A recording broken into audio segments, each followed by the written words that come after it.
Hi friends. இணைப்பு சொற்கள்ல முதலான, முதலிய, ஆகிய இந்த சொற்கள் எங்க பயன்படுத்துவோம் அப்படிங்கிறத பார்க்கலாம் வாங்க. ஒரு தொகுப்புல முதன்மையானதை மட்டும் சுட்டிவிட்டு அதனோட தொடர்புடைய பிறவற்றை சுட்டாத போது அந்த இடத்துல நம்ம முதலான அப்படிங்கிறத நம்ம பயன்படுத்துவோம். இங்க பாருங்க, நாம் ஒழுக்கத்தில் சிறந்து விளங்க திருக்குறள் முதலான அறநூல்களை கற்றல் வேண்டும்.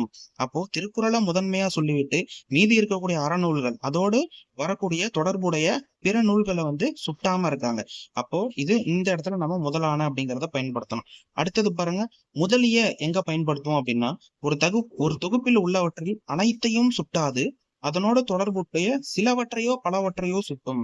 அதாவது எல்லாத்தையுமே, ஒரு தொகுப்பு இருக்கு அப்படின்னா அதுல இருக்கிற எல்லாத்தையுமே குறிக்காது, அதோடு தொடர்புடைய சிலவற்றை அல்லது பலவற்றை மட்டும் சுட்டுனுச்சு குறித்தது அப்படின்னா அந்த இடத்துல நம்ம முதலிய அப்படிங்கிறத பயன்படுத்தணும்.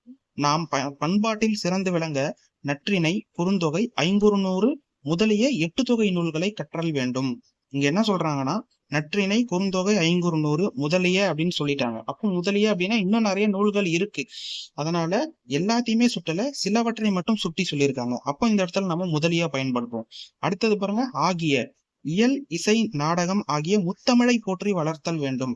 இங்க என்ன சொல்லியிருக்காங்க அப்படின்னா, இது ஒரு தொகுப்பு, இயல், இசை, நாடகம் அப்படிங்கிறது. அப்போ இந்த தொகுப்பை முழுமையா சொல்லியிருக்காங்க. இந்த எல்லாத்தையுமே நம்ம என்ன பண்ணணும், முத்தமிழை போற்றி வளர்த்தல் வேண்டும் அப்படின்னு சொல்லியிருக்காங்க. இங்க ஆகிய அப்படிங்கிறதுக்கு டெஃபினிஷன் கொடுத்திருக்காங்க பாருங்க.